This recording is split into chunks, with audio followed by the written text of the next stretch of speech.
By the beginning of 1915, it became obvious to the German command that the original plan for waging the war had failed.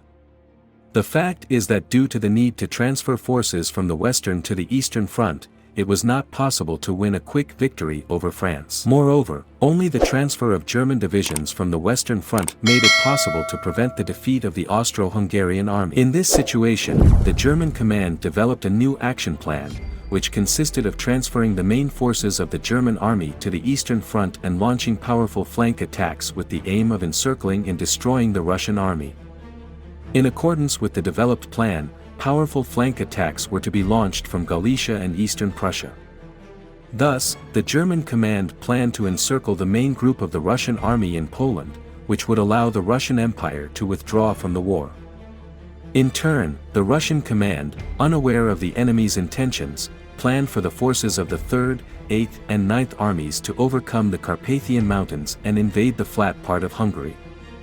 At the same time, the Austro-Hungarian command also planned to launch an offensive in the Carpathians in order to relieve Przemysl, which was besieged by the Russian army. In January 1915, the 3rd Austro-Hungarian Army, as well as the Southern German Army, launched a simultaneous offensive from Uzhgorod and Mukachevo towards the cities of Sambor and Stry. At the same time, the Russian army also began an offensive, planning to overcome the Carpathians and invade Flat Hungary, but faced with a numerically superior enemy, the Russian army was forced to take defensive positions on mountain passes. Fierce fighting in the Carpathians continued until the beginning of spring, but when the Przemysl garrison was forced to capitulate on March 23, the Austro-German troops stopped attempting to advance in the Carpathians and took up defensive positions. Meanwhile, in East Prussia, the German command began to implement its plan to defeat the Russian army. The German 10th Army under Eichhorn and the German 8th Army under Otto von Below launched a simultaneous attack from the north and west towards the city of Augusto, planning to encircle the Russian 10th Army under the command of General Sivers, which was defending in its vicinity. The Russian army, despite the overwhelming numerical superiority of the enemy, offered fierce resistance. The left flank of the 10th Russian Army managed to hold back the onslaught of the German 8th Army and prevent it from reaching the Augusto area. At the same time, the right flank of the Russian 10th Army was unable to withstand the onslaught of the German 10th Army and was forced to retreat, thereby exposing the flank of the 20th Corps under the command of General Bulgakov, whose positions were located in close proximity to the city of Augusto. Planning to build on their success, the German divisions surrounded Bulgakov's corps, which for 20 days attempted to break out of the encirclement, but then, having used up all its ammunition, was forced to capitulate. Nevertheless, the fierce resistance of Bulgakov's corps allowed the rest of the 10th Army to retreat in an orderly manner and avoid encirclement. At the end of February, the German command continued the offensive, attacking the positions of the 1st and 12th Russian armies with the forces of the 8th and 12th armies. A fierce battle broke out, as a result of which on February 24 the Germans managed to occupy the city of Prasnich. In turn, the Russian army, having received reinforcements, launched a counterattack, as a result of which it managed to regain control of the city of Prasnich. On March 2, 1915, Russian troops launched a counteroffensive in the Suwałki area, as a result of which they managed to defeat the 8th and 12th German armies and by March 30 pushed them into the territory of the German Empire. Despite the fact that the offensive from East Prussia failed, the German command did not plan to abandon its plans. On April 14, 1915, the 3rd German Cavalry Division, with the support of an infantry brigade, crossed the Neman River and, taking advantage of the almost complete absence of Russian troops in this direction, launched an offensive that turned out to be quite successful. Having pushed back the few Russian detachments, the Germans managed to establish control over the cities of Rosiena and Libau by April 25. In turn, Russian troops took up defensive positions on the Dubisa River to stop the enemy's advance. The German command began preparations for active operations on the southern sector of the front on April 19, planning to break through the Russian defenses in the area between the Vistula and the Carpathians near the city of Gorlitsky. The German command chose the ideal place for the proposed breakthrough, since there were no natural barriers or large formations of the Russian army in the chosen area. With a successful breakthrough of the front, the Germans hoped to cut off the retreat routes of the Russian group in the Carpathians and create a threat to encircle the flank of the southwestern front. The Germans planned to break through the front and encircle the 3rd Russian Army with the forces of their 11th Army, which was transferred from the Western Front, as well as with the forces of the 4th Austro-Hungarian Army. Before the start of the offensive, the Germans had at their disposal 126,000 soldiers, 457 light and 159 heavy guns, while the Russians on this section of the front had 60,000 soldiers, 141 light and 4 heavy guns. The fact that already at the end of 1914 the Russian army began to experience a shortage of artillery ammunition deserves special mention, which further aggravated the enemy's superiority in artillery. At the end of April, the Germans began a powerful artillery preparation, after which they launched an offensive on May 2. The Russian army, despite the enemy's superiority in artillery and numbers, desperately defended itself, but nevertheless was forced to retreat to a distance of up to 5 kilometers.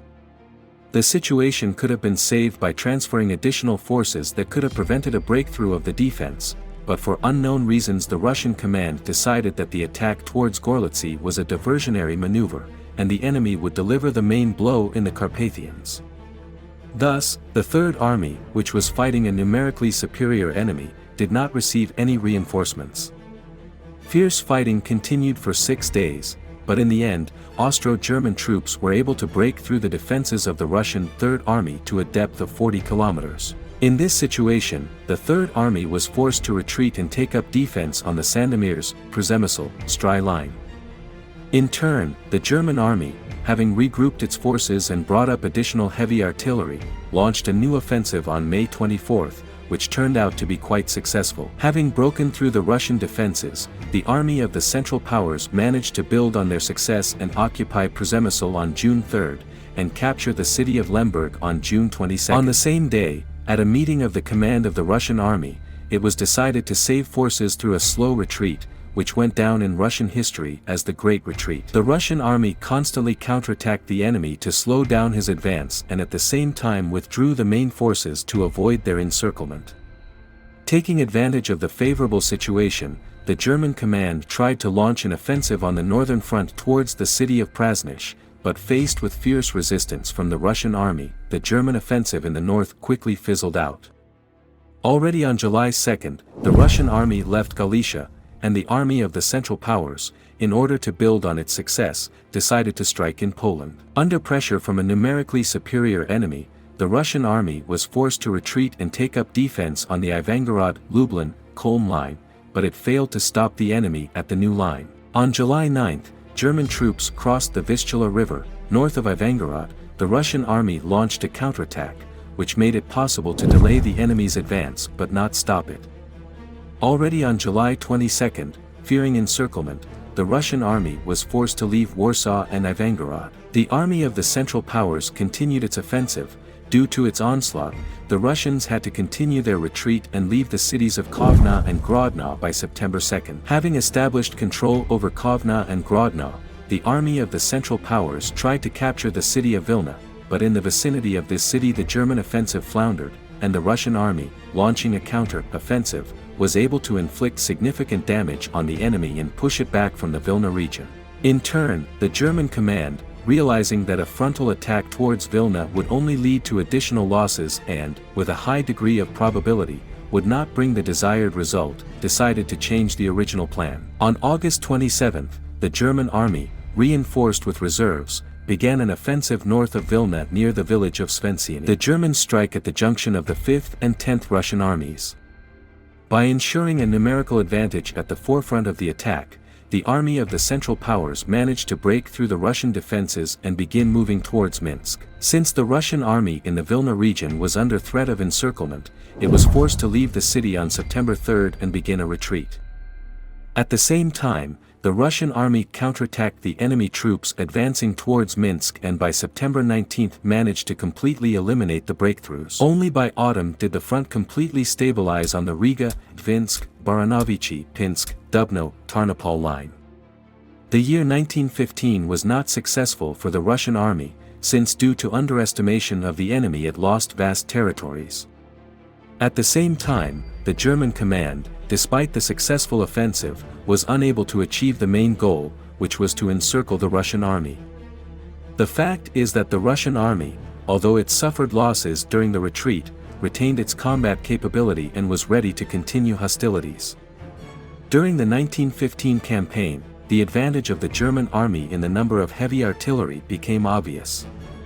In the current situation, the Russian government tried with all its might to solve the problem of the lack of heavy artillery and ammunition, but nevertheless, it was not possible to achieve parity with the enemy in the number of heavy guns, as well as ensure an acceptable level of supply of ammunition to the Russian army.